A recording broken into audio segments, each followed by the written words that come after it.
práctica del servidor. ¿Qué fue lo último que vimos?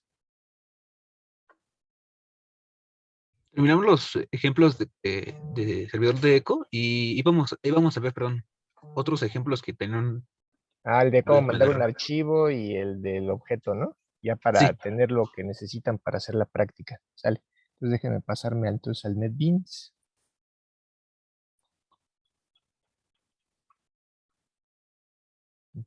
Um, estos ejemplos están en la página, aquí en el que se llama Sender y Receiver, están aquí. Aquí está el de receiver.java y aquí está el de sender, que es el que vamos a ver ahorita. Y el otro creo que no está ahorita, lo voy a subir apenas. Bueno, ahorita lo subo el otro. Entonces vamos al código. Aquí está el de sender. El de sender, pues básicamente va a ser un cliente de socket de flujo no bloqueante que va a mandar un archivo al servidor. Y ahorita les explico qué se podría modificar de ahí, ¿no? Entonces empezamos, ¿sí se alcanza a ver ya el NetBeans? Sí, profe. ¿Sí? Empezamos importando pues las clases que vamos a utilizar. Como vamos a implementar aquí el lado del cliente, pues necesitamos la clase socket channel. Para que ese socket channel trabaje de manera no bloqueante, pues necesitamos un selector, que es el que le va a decir al socket cuando ya pueda escribir en el socket, ¿no? También necesitamos un selection key, porque acuérdense que cada selection key representa una operación de entrada y salida que se va, bueno, que ya está disponible para ser realizada.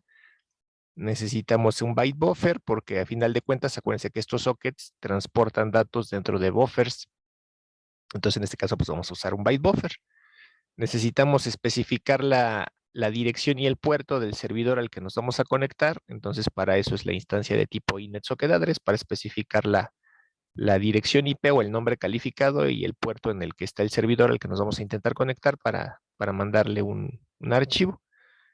Necesitamos validar las posibles excepciones, ya sea, en este caso, pues estamos usando directamente las excepciones de entrada y salida, pero pudimos haber utilizado la clase base exception, ¿no? Y en este caso, vamos a requerir las dos últimas clases que vienen aquí, la de File Input Stream, que es para abrir el archivo para lectura. Aquí hay una situación, para poder acceder al archivo tenemos que hacerlo a través de un flujo, pero ese flujo pues es bloqueante, entonces lo tenemos que volver no bloqueante. Y para volverlo no bloqueante vamos a utilizar de la clase File Input Stream el método getChannel. No me acuerdo si es el método getChannel o método channel, y eso me va a devolver una instancia de tipo file channel que es no bloqueante para operaciones de lectura y de escritura, para poder escribir o leer de manera no bloqueante dentro de archivos. Entonces, sí queda claro hasta aquí las definiciones de las clases que vamos a usar. Sí, profe. ¿Sí? Entonces tenemos la definición de nuestra clase, que es el emisor, y como es poquito código, pues por eso está todo metido dentro del main. Si ya fuera más código, pues ya lo tendríamos que poner o sea, un programa más grande, pues ya meterlo dentro de métodos y ya nada más jalar esos métodos, ¿no? En este caso, aquí tengo especificada la ruta del archivo que se va a mandar, que se va a intentar mandar. La tengo aquí en el proyecto de NetBeans. Este es mi proyecto y así se llama este archivo, ¿no? Déjenme buscarlo.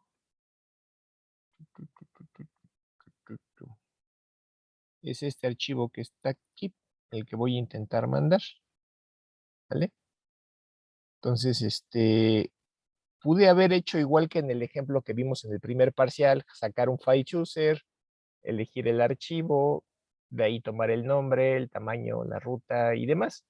Realmente se le podría poner, lo único que tendría que modificar es que en lugar de empezar a mandar directo el contenido del archivo, primero tendría que hacer una primera escritura y en esa primera escritura especificar el tamaño del archivo y el nombre del archivo.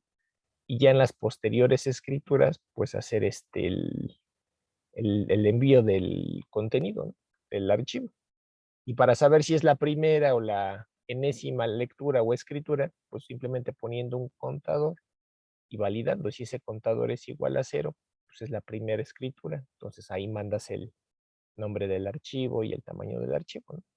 Si el contador es mayor a 0, pues entonces ya estás mandando el contenido y pues ya simplemente te enfocas a leer el archivo. ¿Sí queda claro eso? Y lo mismo a la lectura. Si es la primera lectura, pues estás recibiendo el nombre del archivo y el tamaño del archivo. Si ya no es la primera lectura, entonces ya estás recibiendo el contenido del archivo. Es lo único que se le tendría que modificar, agregar un contador y validar ese contador dentro del ifKey.isReadable o dentro del ifKey.isWritable. Y ya con eso, ¿no? Como el día en que hice este archivo, el día que hice este programa ya tenía que dar el ejemplo a la siguiente hora, pues nada, lo hice así de rápido, ¿no? Pero pues realmente se puede agregar eso.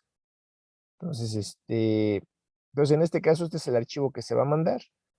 Aquí está la dirección IP y el puerto del servidor al que me voy a intentar conectar para mandarlo. Y en este caso estoy manejando este tamaño de buffer. Ahí a lo mejor les podría salir la duda.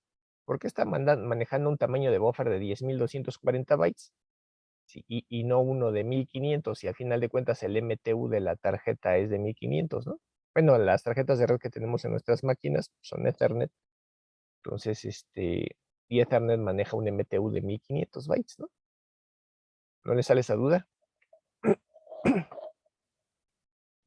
Sí, profe. Sí, Pues realmente el tamaño de buffer que ustedes escojan aquí, les voy a decir, en principio no importa tanto en el sentido de que, a final de cuentas, aunque ustedes lo pusieran muy grande, pues acuérdense que TCP, porque el socket de flujo va sobre TCP, se encarga de hacer la segmentación. En el caso de TCP, cada segmento a lo más va a medir 65.535 bytes.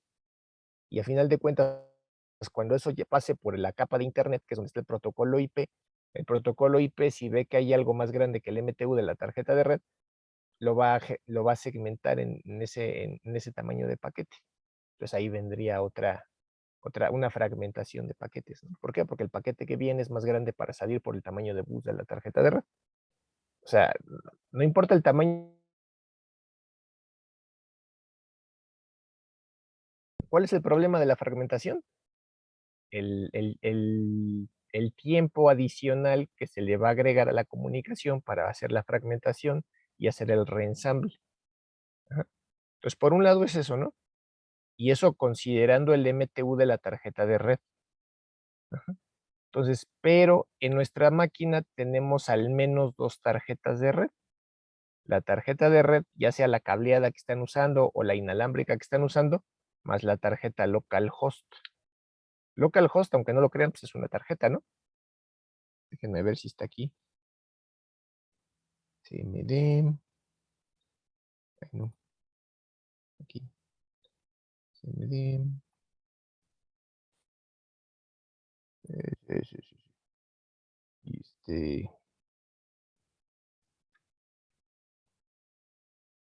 déjenme ver si aparece aquí la de localhost. Esta es la. Ni siquiera me dicen. Esta es una Ethernet. Esta es la inalámbrica, otra inalámbrica. No, ni siquiera me la da. Bueno, sí, en el caso de Linux sí te la da, ¿no? Déjenme abrir tantito Linux.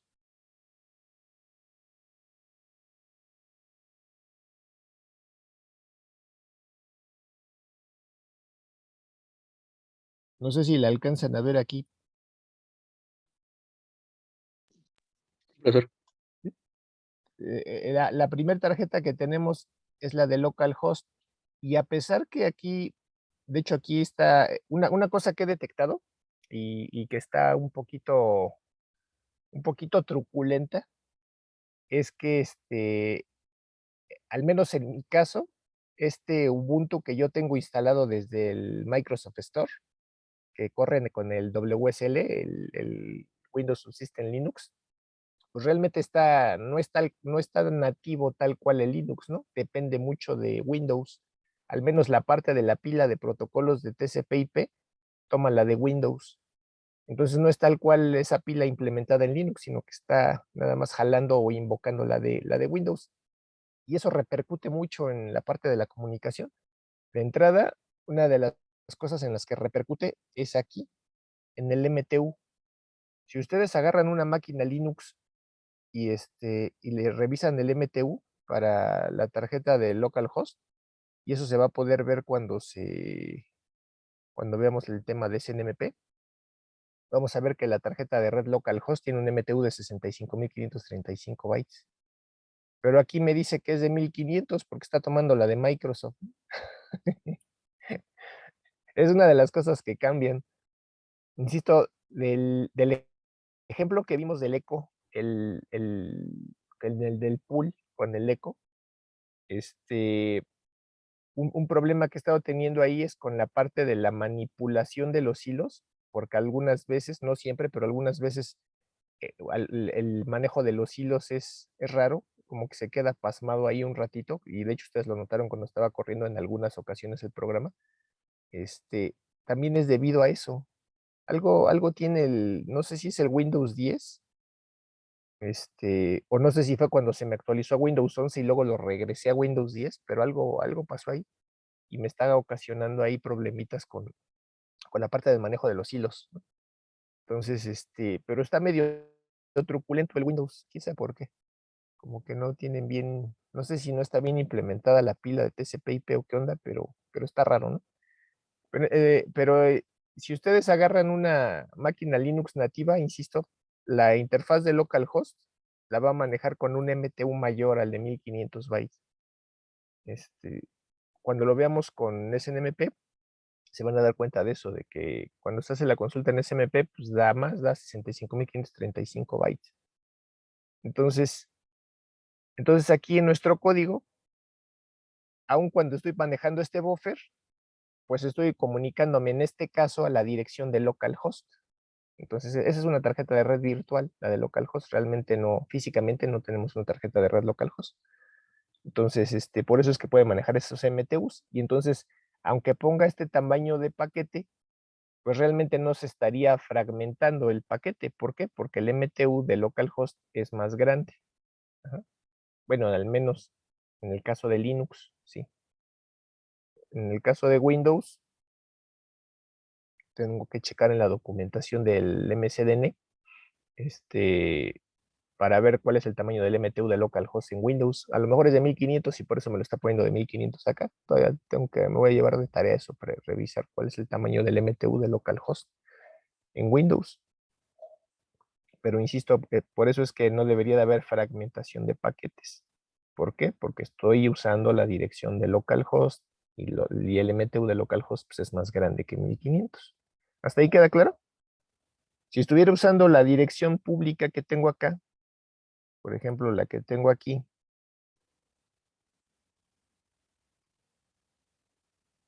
por ejemplo, ya sea esta dirección de IPv6 o esta dirección de IPv4, aunque no es pública, pero cualquiera de esas direcciones que no son localhost, pues sí estaría utilizando la tarjeta Ethernet y entonces, sí, el MTU sería de 1500 bytes, ¿sale?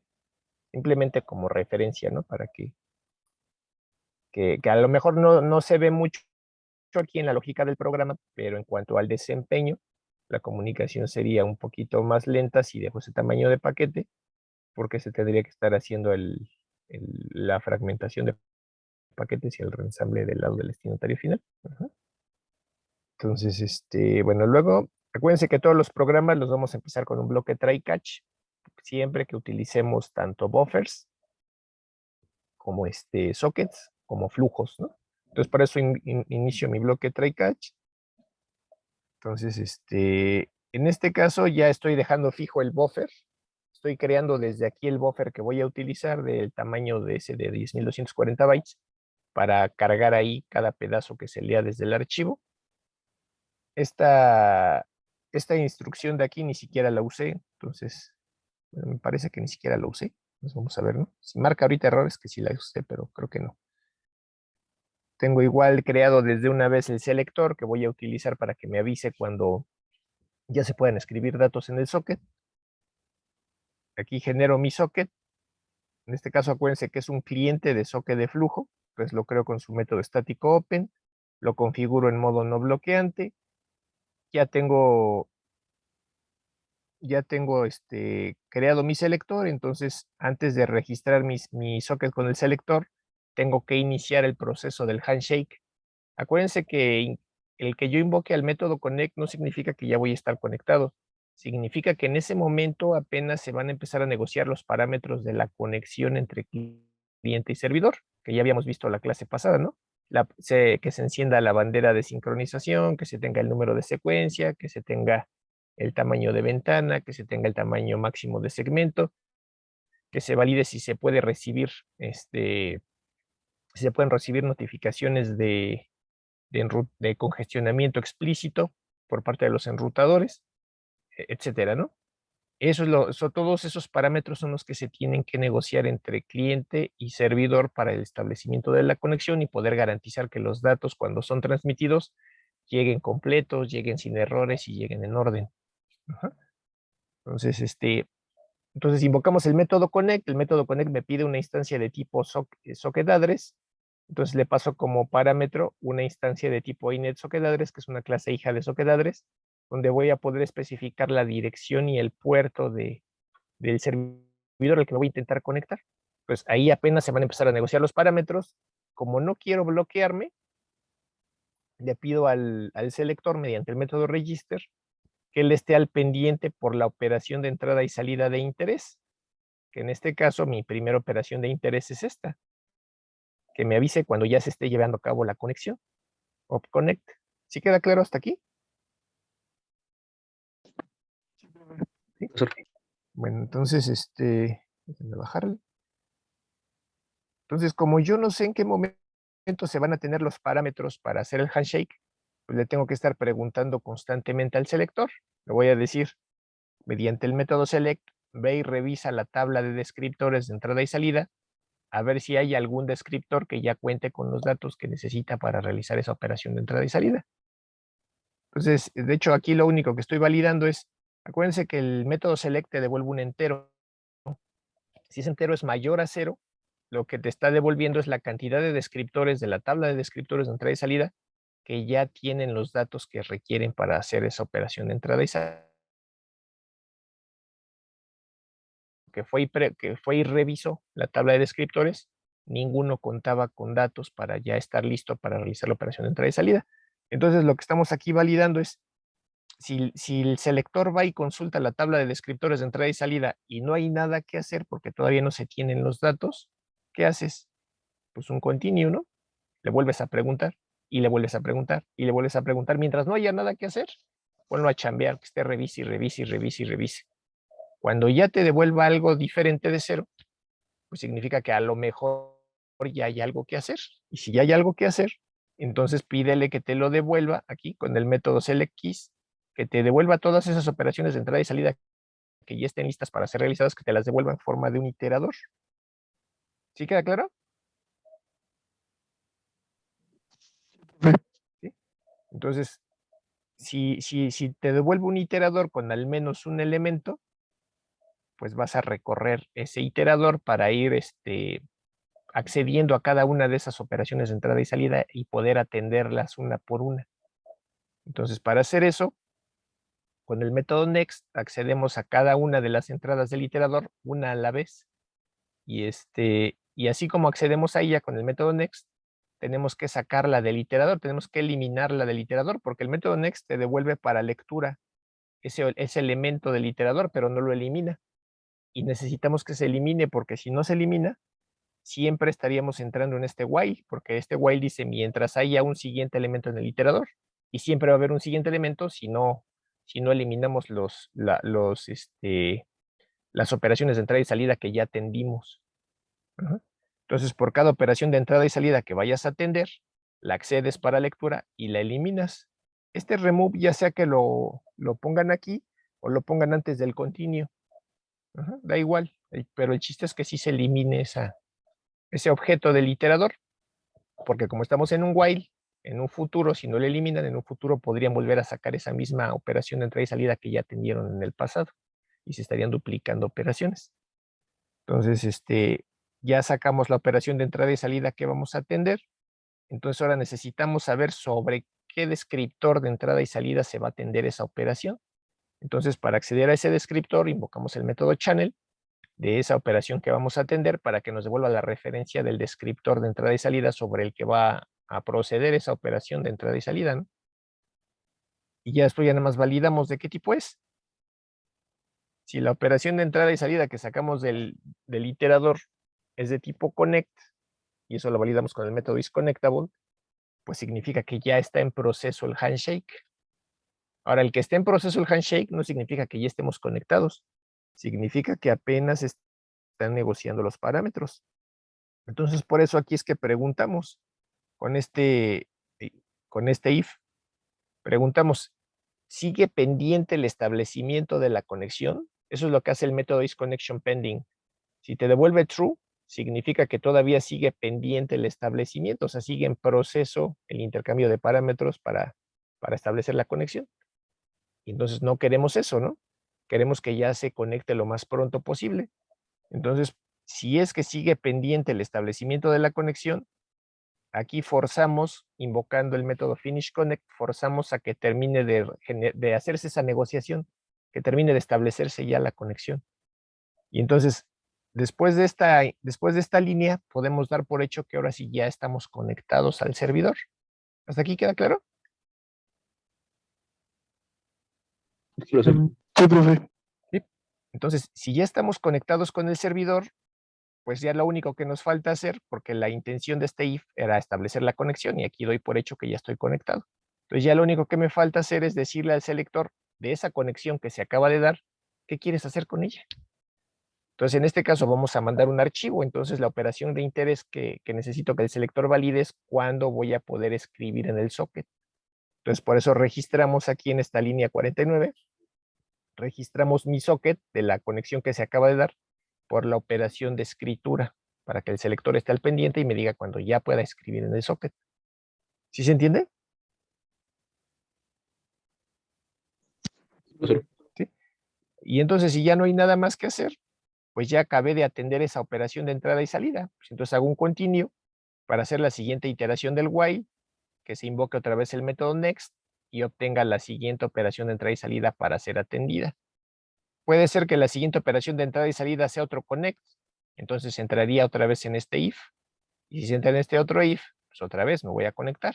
Sería muy difícil que desde un cliente te conectes a dos servidores, ¿no? Entonces, pudiera ser el caso, pero insisto, sería muy raro. Lo que sí es muy probable es que una vez que ya estés conectado, pues se pueda realizar una operación de escritura o de lectura. En nuestro caso, nosotros nada más registramos la de escritura porque es la única que nos importa, pero aún así pudiera darse la posibilidad de que te permita escribir porque en ningún momento estamos deshabilitando la lectura. Entonces, validamos aquí. Si la siguiente llave que estamos sacando del iterador es una llave de escritura mediante el método isWritable, significa que ya está listo el socket para que escribas en él. Entonces, ¿qué significa? Que en ese momento ya puedes leer el archivo para escribirlo en el socket. Entonces, en ese momento nos preparamos para abrir para lectura el archivo mediante el flujo, el file input stream. Entonces, generamos la instancia de tipo file input stream para acceder mediante un flujo de lectura de bytes al archivo, que es lo que estamos haciendo ahí en esa línea 55. Pero acuérdense que ese flujo es bloqueante y lo tenemos que volver no bloqueante. Entonces, para eso utilizamos el método getChannel y eso me devuelve un file channel. El file channel ya es un flujo no bloqueante que me va a permitir en este caso leer de manera no bloqueante el archivo, el contenido del archivo. Ajá. Y ya después, ya que está abierto el archivo para lectura, pues lo único que hago es declarar aquí unas variables que voy a utilizar para saber res. En el caso de la variable res es para un acumulador, para saber cuántos bytes están leyendo en cada iteración. Puede ser que el archivo que lea sea pequeño y a lo mejor basta con una iteración, con una sola lectura de 10.240 bytes y ahí quepa el contenido del archivo completo. Pero puede ser que sea un archivo muy grande, a lo mejor es una imagen de un sistema operativo, una imagen de un disco duro o de algo así, y entonces lo tengamos que mandar por pedazos. Y entonces esta variable res simplemente la estamos utilizando para saber cuántos bytes se leyeron de un jalón en ese buffer. Es lo que estamos validando aquí. Y, y esta otra variable, pues simplemente es un bilacumulador para saber cuántos bytes llevamos, que de hecho debería de convertirlo en un long. Voy a modificar, ¿no? Entonces, ¿hasta aquí tienen dudas?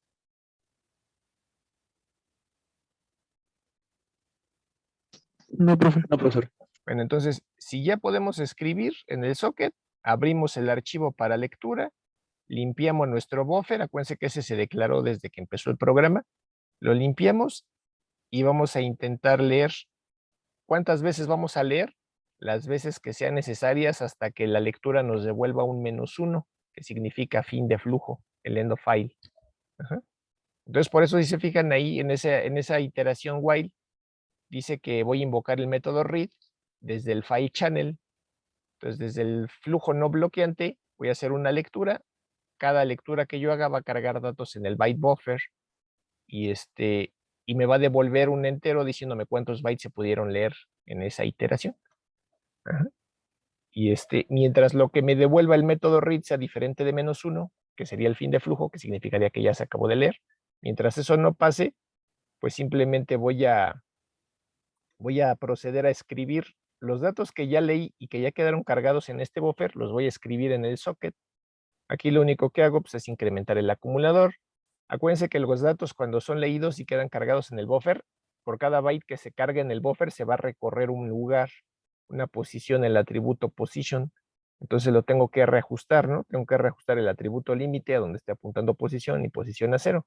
Entonces invoco el método flip para hacer el reajuste de atributos para poder extraer completa la información que está dentro del buffer. Y escribo esa información ¿en dónde? En el socket. Aquí está, ¿no? De mi socket invoco el método write y ¿qué es lo que estoy escribiendo? El byte buffer. Ya que escribí los datos, vuelvo a limpiar el buffer para la siguiente iteración del while. Bueno, para esta siguiente iteración. Entonces, en cada iteración se va a limpiar el buffer, se cargan los datos desde el archivo y se escriben los datos en el socket. Y eso lo va a estar haciendo n veces hasta que se detecte un fin de flujo, un -1. ¿Sí queda claro? ¿Sí? Sí. Y ya cuando haya finalizado, cuando ya el método read te devuelve un -1, ya se va a salir de este while y el programa, y ya lo único que hago es file input stream, cierro el socket y simplemente imprimo la cantidad de bytes que se mandaron. Y ya, y termino. Y ya fue todo, lo demás nada más fue cerrar las llaves que había dejado abiertas, cerrar el cache y ya. Cerrar el main, cerrar la clase. ¿Dudas hasta ahí? Profesor, una pregunta. En Dime. el método flip, ¿se ponía a cero el apuntador de la posición y el límite en dónde se ponía? Primero colocas límite a donde esté apuntando en ese momento position, porque hasta ahí va a salir, hasta ahí hay carga útil. ¿Sí te acuerdas? Sí. Entonces primero guardas hasta dónde va a dejar de leer o va a dejar de escribir cuando accedas a ese buffer. Entonces por eso pones límite a donde esté posición y después ajustas posición a 0. Así cuando hagas una lectura de ese buffer va a leer desde 0 y hasta donde haya datos nada más. De otra forma, el límite va a estar al final y estarías leyendo todo el buffer completo, aunque tenga nada más un byte de carga útil y lo demás sea basura.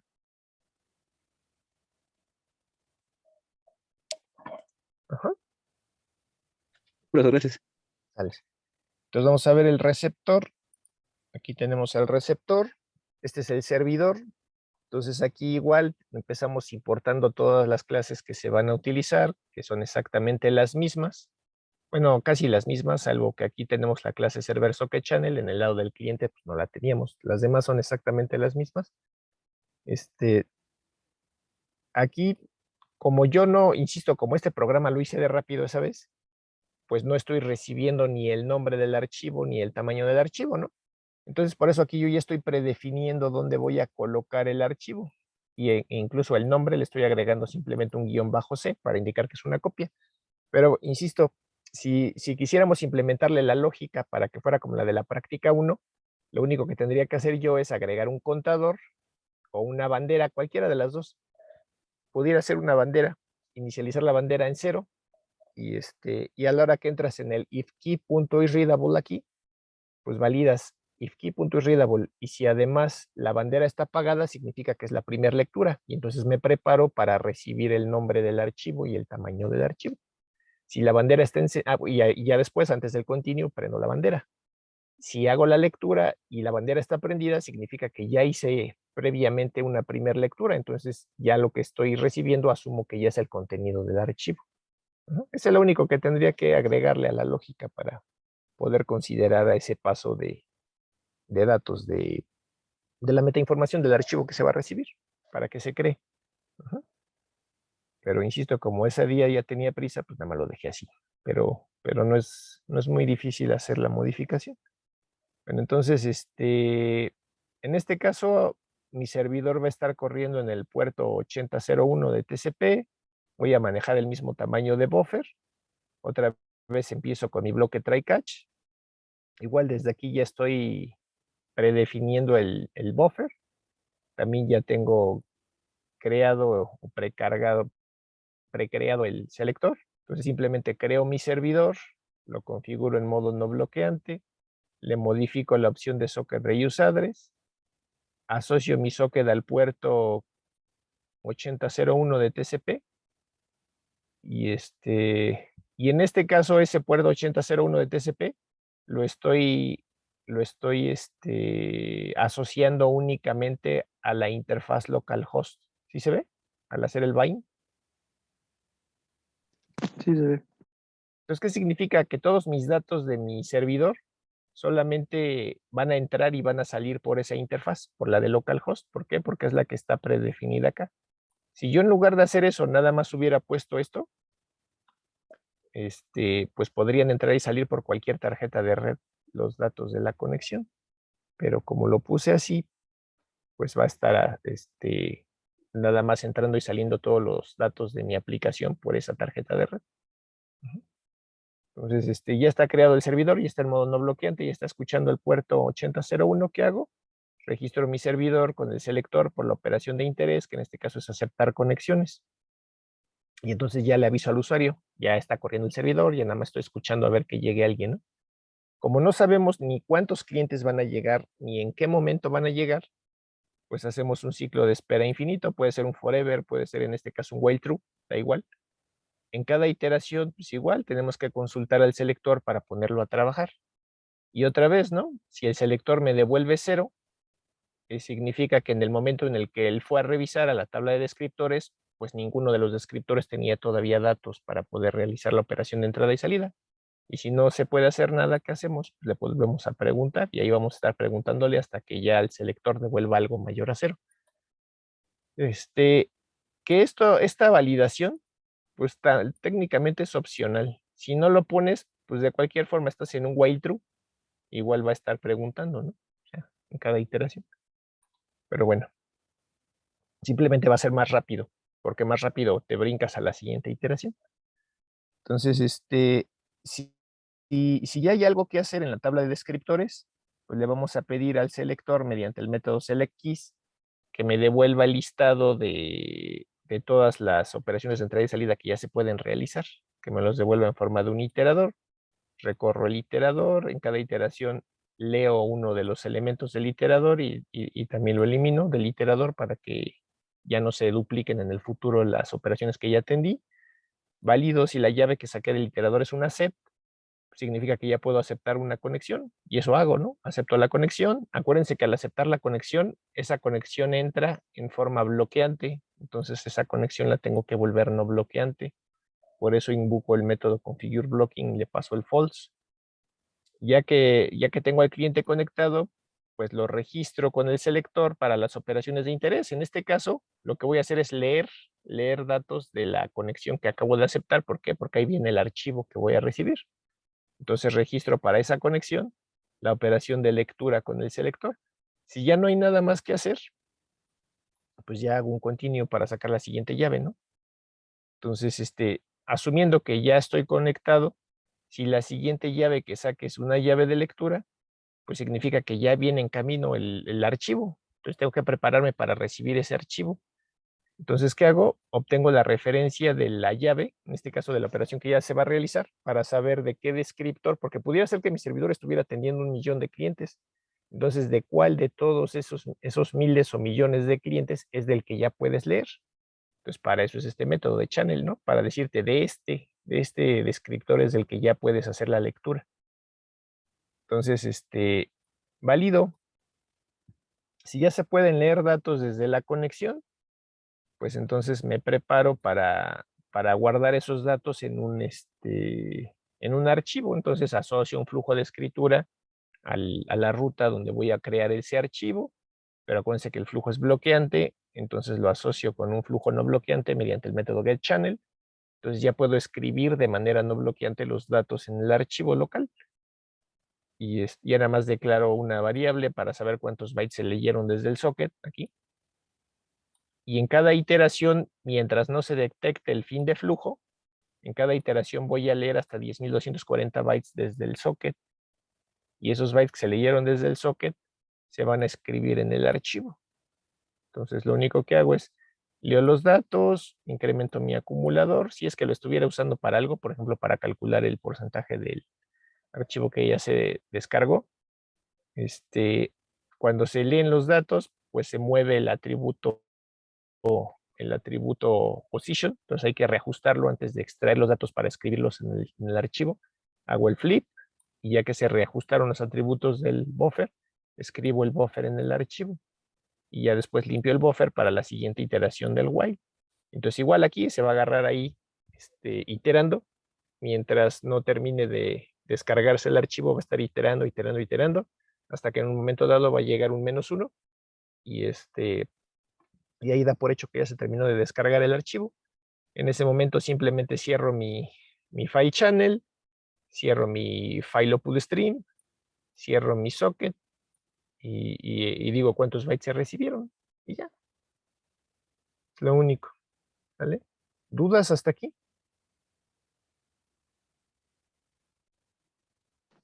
No, profe. ¿No? Entonces vamos a probarlo. Vamos a correr el servidor, que es el receiver. Le damos correr. Dice que ya está iniciado el servidor. Entonces ese servidor quedamos que va a mandar un archivo que está aquí. Que dice Duque 1 lo va a mandar. Entonces vamos a correr un cliente. Lo corremos.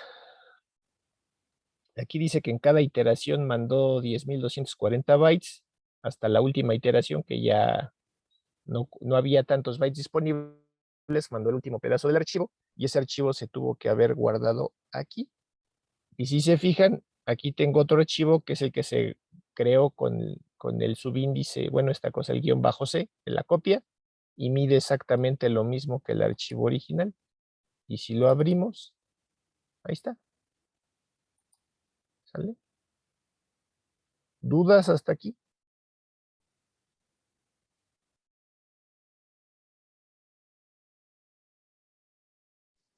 No, profe. Bueno, ese es otro ejemplo. Y vamos a ver un último ejemplo. Bueno, y ahí se queda corriendo el servidor, ¿no? Podría mandar otro archivo, pero en este caso estoy mandando uno en específico, entonces tendría que cambiarle el nombre y mandar otro, pero de todos modos sí lo hace. Entonces, vamos a ver el otro ejemplo, que es este y este. Entonces, tenemos este ejemplo que sí no lo he subido todavía a la página, ahorita lo voy a subir. Y lo único que voy a hacer es transmitir un objeto. Nada más déjenme ver de dónde a dónde lo estoy mandando. Estoy mandando un objeto del cliente al servidor y el servidor se lo regresa. Es como un eco de objetos. Ajá. Entonces vamos a ver el cliente. El cliente primero. Otra vez empezamos importando todas las clases que vamos a utilizar. Empezamos con nuestro bloque try-catch. Creo mi socket, mi cliente de socket de flujo. Lo configuro en modo no bloqueante. Creo mi selector. Registro el socket con el selector por la operación de conexión. Invoco el método connect para conectarme al servidor. En este caso me estoy conectando mediante la pila de IPv6. Da igual si lo hago por IPv4 o IPv6, es transparente a la pila de protocolo que estoy utilizando. Por el puerto 9999 de TCP. como no sé en qué momento se van a establecer los parámetros del handshake, tengo que estarle preguntando, ya sea mediante un forever o un while true. En cada iteración le pido al selector que vaya a la tabla de descriptores a ver si hay algo, que vaya a ver si ya puso la puerca, como dicen, ¿no? Que vaya a ver si hay algo que hacer. Si en caso de que haya algo que hacer, pues te devuelve el conjunto con todas las operaciones de entrada y salida que ya están listas para ser despachadas. Y le dices que te lo devuelva como un iterador, recorres el iterador, accedes a cada uno de los elementos de ese iterador uno por uno, y aquí vas a tener la referencia de ese elemento al que vas a estar leyendo. Lo sacas del iterador para que en el futuro no dupliques la misma operación que ya atendiste, y validas si es una operación de conexión. Simplemente checas si ya finalizó de establecerse la conexión o todavía está en progreso el handshake. Si sigue en progreso el handshake, solicitas que se termine de generar ese handshake para que se establezca ya la conexión. Si ya estás conectado, le dices al usuario que ya estás conectado y registras las nuevas operaciones de interés. En este caso están registradas la operación de lectura y la operación de escritura. Entonces, si ya no hay nada más que hacer con ese if, porque la intención de este if era simplemente conectarme, pues haces el continuo para sacar la siguiente operación de entrada y salida del selector, y bueno, en este caso del iterador, y atenderla, despacharla, ¿no? Entonces, si la siguiente llave que saques del iterador es una llave de escritura, significa que ya puedes mandar el objeto, ya lo puedes mandar por el socket, ¿no? Entonces, en este caso, generamos una instancia de un objeto, ese objeto lo tenemos aquí, simplemente es una clase que está implementando la interfaz serializable. Esa clase tiene 3 campos, 3 variables miembro, una cadena, un flotante y un entero. Tenemos su constructor. De hecho, aquí me faltó ponerle sus getters y sus setters, pero bueno. Entonces, generamos la instancia del objeto con una cadena, un flotante y un entero. Necesitamos convertir ese objeto a un arreglo de bytes para cargarlo dentro del byte buffer. Entonces, para hacer eso, hacemos uso de un flujo, en este caso un byte array output stream, y ese byte array output stream lo que va a hacer es, una vez que tenga el objeto escrito en él, va a devolverme un arreglo de bytes que ya va a contener serializado el objeto, ¿no? Entonces, para poder hacer esa serialización, el byte array output stream se va a valer de un object output stream, que es el que va a escribir en forma de arreglo de bytes el objeto en él.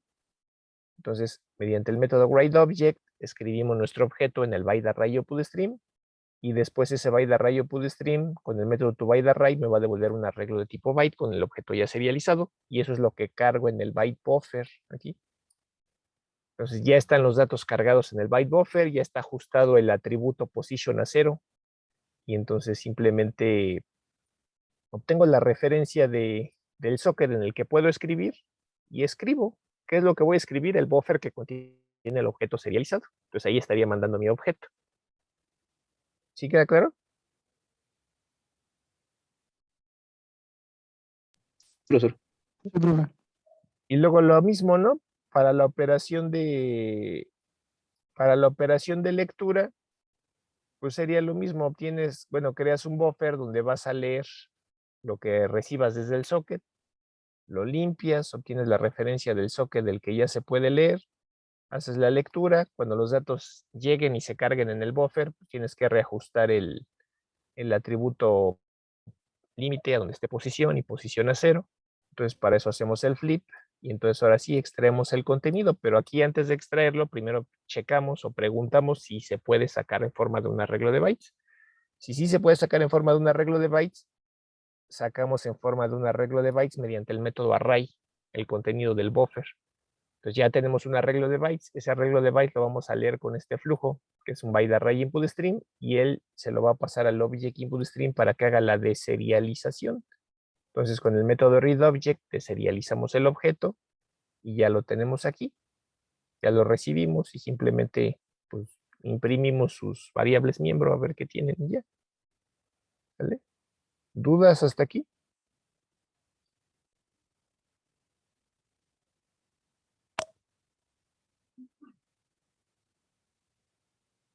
¿No? Ese Profesor. programa dijo que todavía no lo subía, ¿verdad? El servidor ya. No, Pero hasta ahorita apenas lo voy a subir ahorita acabando la clase, lo subo. ¿Sale? Y del lado del servidor, pues es igual, es la misma receta de cocina del servidor anterior, ¿no? Creas tu servidor, lo configuras en modo no bloqueante, lo asocias a un puerto, creas un selector, registras el servidor con un selector por la operación de ACEP. Como no sabes en qué momento van a llegar los clientes, haces un ciclo de espera. En cada iteración pones a trabajar al selector, le pides que te devuelva las operaciones de entrada y salida que ya estén listas para ser realizadas en forma de un iterador. Recorres el iterador, elemento por elemento, lo eliminas eliminas esa llave que acabas de sacar, la eliminas del iterador para que no se dupliquen operaciones en futuro. Y validas si esa operación es una ACEP, aceptas la conexión, la configuras en modo no bloqueante, registras la operación a ser atendida y checas, ¿no? Como eres un servidor, que en este caso es un servidor de eco de objetos, validas si la operación que acabas de sacar del iterador es una lectura, significa que ya te mandaron algo, ya el cliente que se conectó contigo ya te escribió algo y ya lo puedes leer. Entonces creas el buffer para leer lo suficientemente grande para poder leer lo que te acaban de mandar.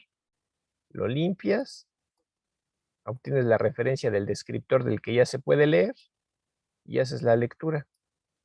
Antes de sacar el contenido, pues reajustas los índices del buffer, checas si puedes sacar el contenido como un arreglo de bytes. De ser así, pues sacas el arreglo de bytes del buffer, lo metes dentro de un byte array input stream y eso lo conectas con un object input stream para poder hacer la deserialización del objeto.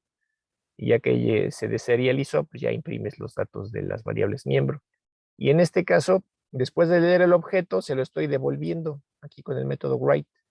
Entonces el objeto que recibí se lo estoy regresando tal cual. Y en este caso, además de cuentas, este servidor lo hice para que nada más hiciera una vez eso. Por eso aquí, si se fijan, le puse el cancel. Si en lugar de ponerle el cancel le hubiera puesto un continuo, pues el servidor hubiera seguido corriendo para seguir recibiendo más objetos. Pero como en este caso nada más estoy manejando un solo objeto, por eso no le vi sentido estar poniéndole más, ¿no? Y por eso le puse el cancel. En el momento en el que pones el cancel, esa operación de entrada y salida se elimina del selector y entonces ya deja de estar al pendiente de esa operación de entrada y salida del selector.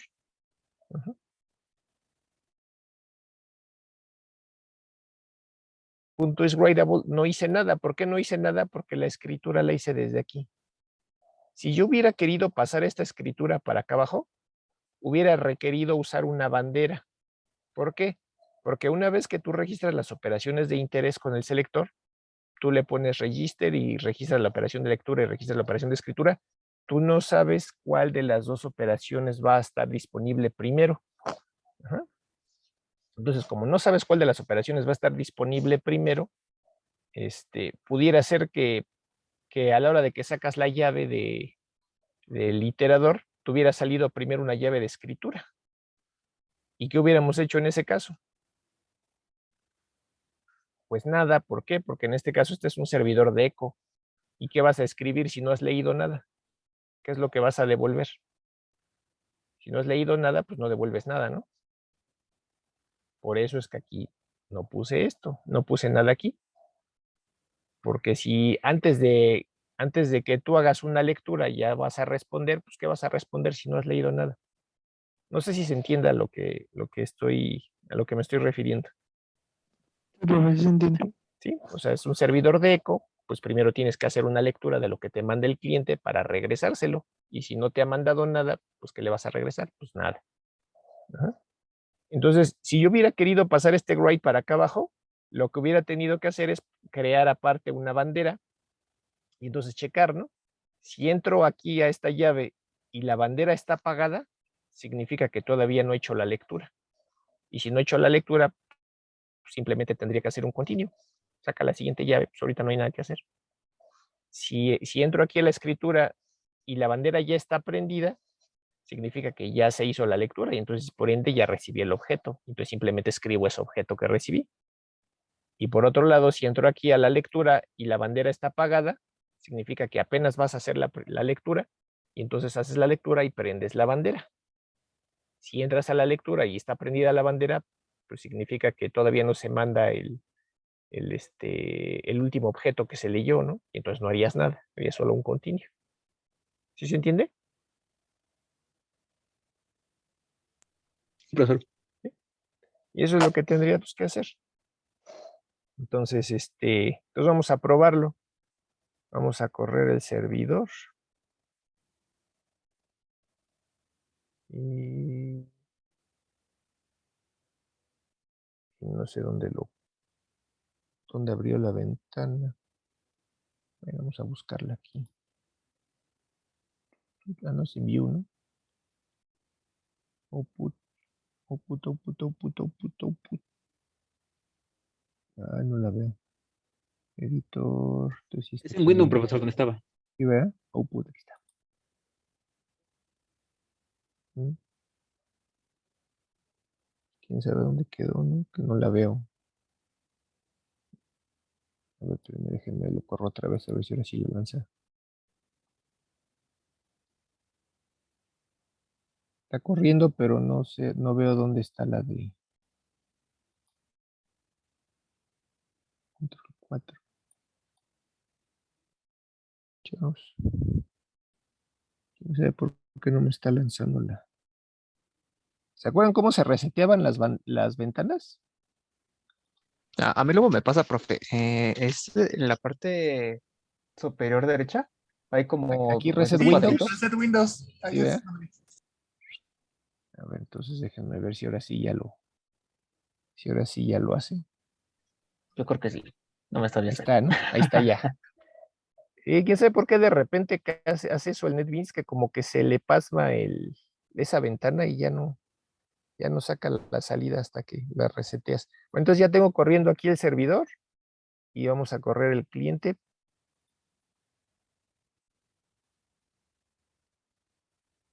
Y ahí está, ¿no? Dentro del cliente se generó un objeto.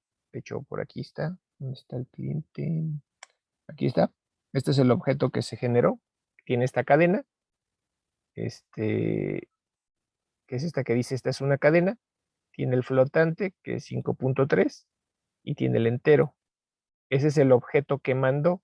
¿Lo mandó a dónde? Aquí al servidor, y aquí se recibió. Esta es una cadena de 5.3. Y acuérdense que del lado del servidor, lo único que hice es una vez que lo recibes, aquí, una vez que lo recibes y lo imprimes, ¿dónde está el servidor? Aquí. Una vez que lo recibes y lo imprimes, aquí está. Bueno, de hecho es aquí. Lo estamos recibiendo, lo estamos imprimiendo y lo estamos devolviendo, y por eso es que del lado del cliente también me está imprimiendo lo mismo, ¿no? Porque regreso al objeto. ¿Dudas hasta aquí?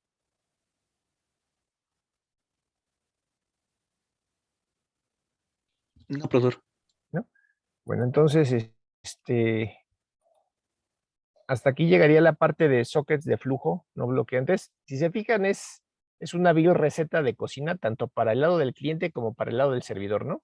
Creas el socket, lo configuras en modo no bloqueante, lo registras con un selector, pones a trabajar el selector, le pides que te devuelva todas las operaciones de entrada y salida que ya estén listas para ser realizadas, y ya nada más toca revisar qué es lo que te salió en la lotería, ¿no?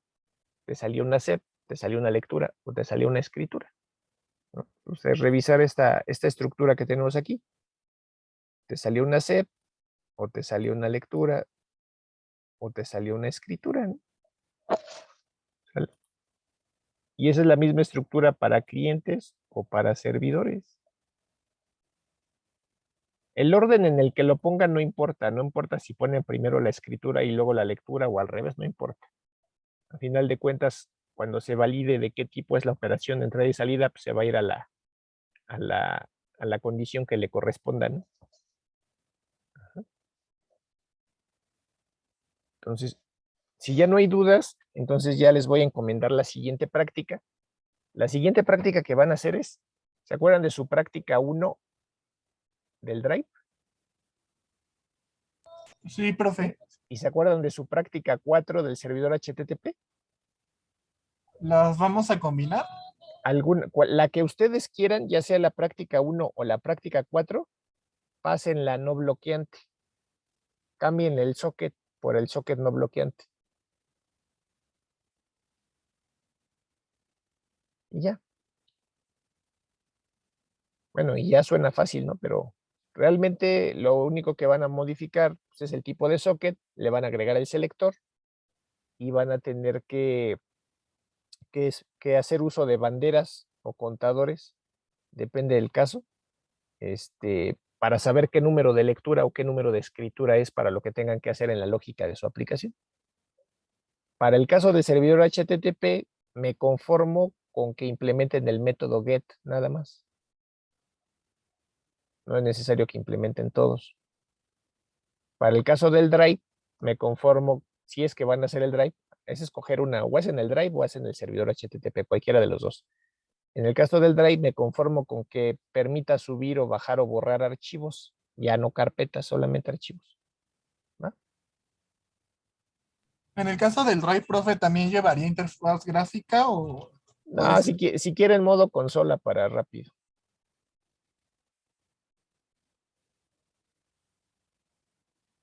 ¿Y esta sería la última práctica, profe? No, todavía falta otra ya para acabar. Ya acá estamos cerrando. De todos modos, todavía tenemos casi un mes. Bueno, tenemos 21 días, ¿no? De esos 21 días, la mitad es para esta práctica y la otra mitad para... Bueno, si es que da tiempo la otra, ¿cómo se llama? A lo mejor la última práctica se las catafixio.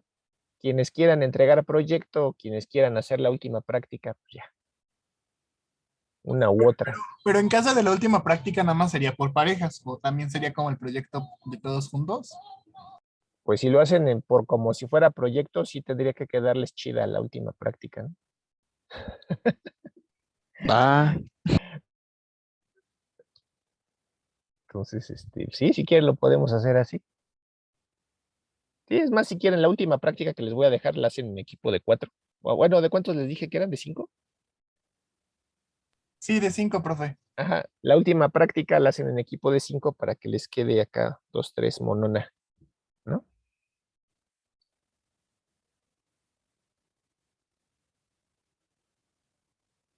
¿Dudas hasta aquí? ¿De qué es la última práctica, profe? Sí, nomás una pista. Van a hacer su mini Ares, una especie de Ares. ¿Ares era el de la música o cuál era Ares? Pues en general era de cualquier tipo de recurso que tú necesites. Va a ser una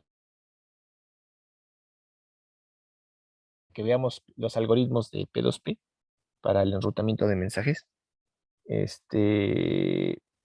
Haz de cuenta que la diferencia entre una aplicación P2P a una aplicación cliente-servidor, como hemos estado viendo ahorita, es que la lógica ya no está centralizada en el servidor, la lógica ya va a estar repartida entre los nodos que formen parte de esa aplicación. Bueno, no nada más la lógica, el procesamiento, el almacenamiento, pues todo va a estar repartido, ¿no?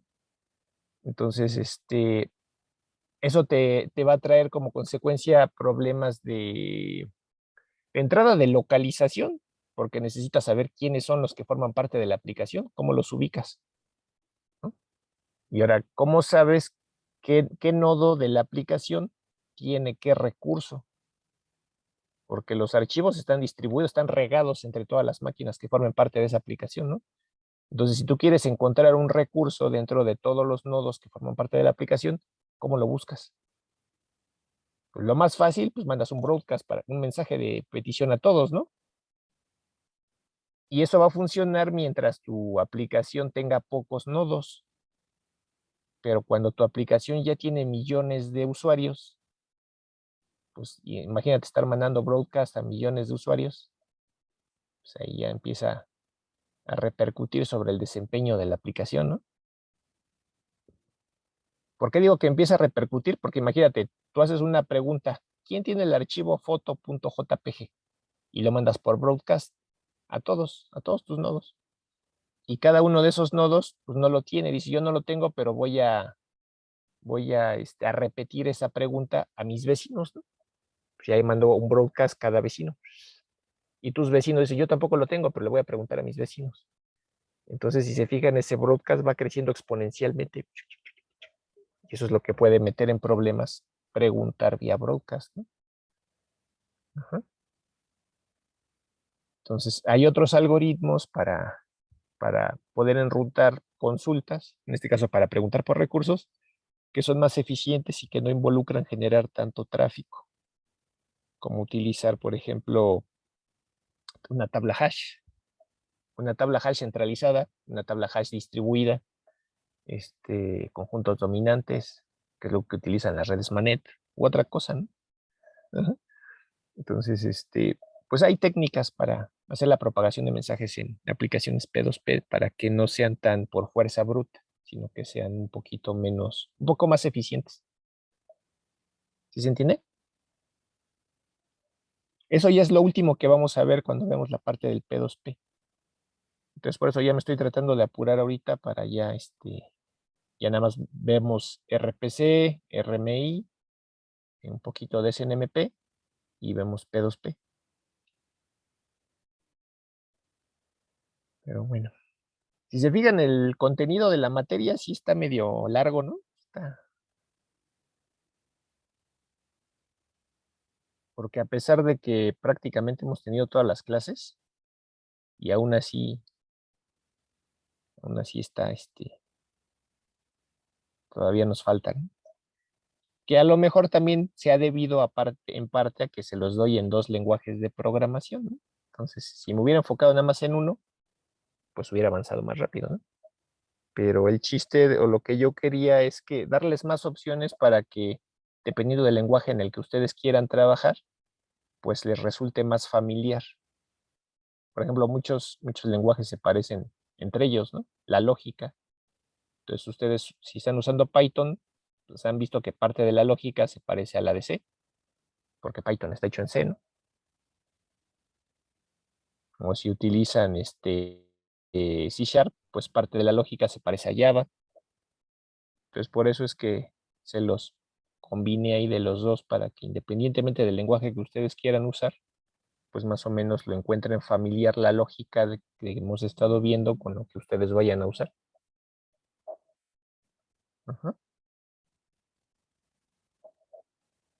Bueno, ¿dudas hasta aquí?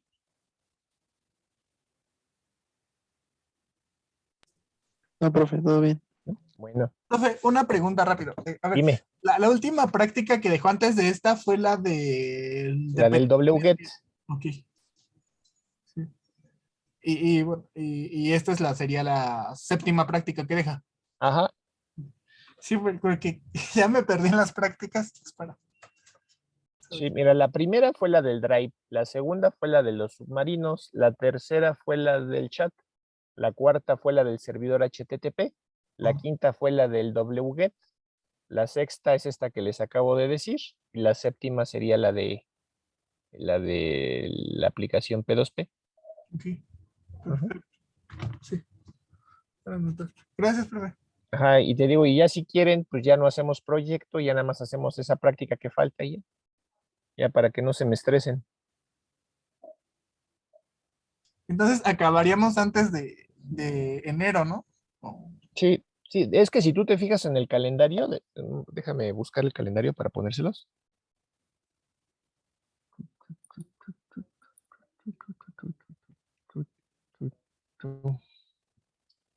Ah, no sé por qué me mandó ahí, ¿no? Ahí, calendario. Ustedes me dicen si se alcanza a ver el calendario. Se ve bien. ¿Sí? Si ustedes se fijan, esto que está aquí en amarillo son ya el periodo de subir calificaciones. Aquí dice registro de evaluaciones. Entonces, realmente el semestre termina el 20 de diciembre. Ya lo que es 21 y 22 ya está abierto el SAIS. Entonces, yo ya tendría que tener sus calificaciones para registrarlas en el SAIS el 21, que es cuando ya abren el SAIS. ¿Sí se ve? Luego ya se vienen las vacaciones y en enero ya nada más regresamos al último día de registro de calificaciones y ya cierra el SAIS, y estos 3 días son para los extras, bueno, para los que vayan a presentar extra. 5, 6 y 7. Y el día 7 termina el semestre. Por eso está el triangulito de cabeza. Ujú. Entonces, si se fijan, ahorita estamos a 20, ¿qué? Estamos a 26. Sí, estamos a 26. Estamos aquí a 26 de noviembre. Entonces, técnicamente nos queda 1, 2, 3. 1, 2, 3 semanas de clases. Órale. Bueno, nos quedan 3 semanas de clases efectivas, ¿no? Y un día. 3 semanas de clases y un día. Entonces, por eso sí me tengo que apurar a terminar de ver los temas, ¿no? ¿Dudas hasta aquí? No, profe. De momento no, Bueno, profesor. bueno, entonces, si gustan, hoy le dejamos ahí. Traten de empezar a hacer esta parte de cambiar el socket a no bloqueante. Cualquier duda que tengan, pues lo checamos y nos estaríamos viendo la siguiente clase.